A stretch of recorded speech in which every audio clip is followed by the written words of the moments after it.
Picture this. You're standing in a dusty garage, hands covered in grease, the smell of old metal and oil in the air. In front of you, a rusty 1967 Mustang. Most people see junk, you see potential.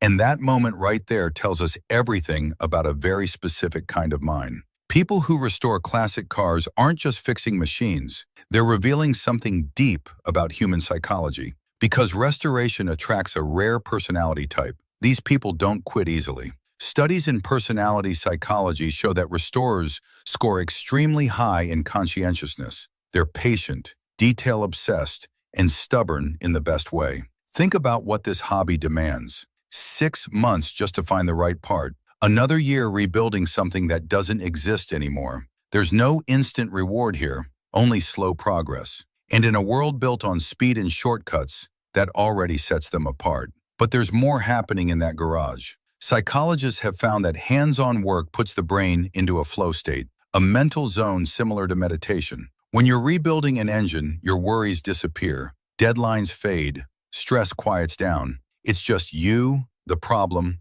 and your hands. That's why so many restorers say the garage saved them. People process grief, career changes, and identity shifts through these projects. A car becomes more than metal. It becomes a place to focus emotions safely. Unlike people, a car doesn't judge you. It waits. There's also nostalgia. Restoring a classic car preserves more than a vehicle. It preserves memory, identity, and a sense of meaning. Psychology shows nostalgia boosts mood and creates emotional stability, especially in uncertain times. And speaking of uncertainty, modern life feels chaotic, but a restoration project offers control. You decide every detail, color, parts, direction. That sense of agency is powerful. You didn't just buy something, you created it. That accomplishment hits differently. Then there's the community. Classic car culture is built on skill, not status. Respect comes from knowledge, patience, and effort. It gives people belonging without performance.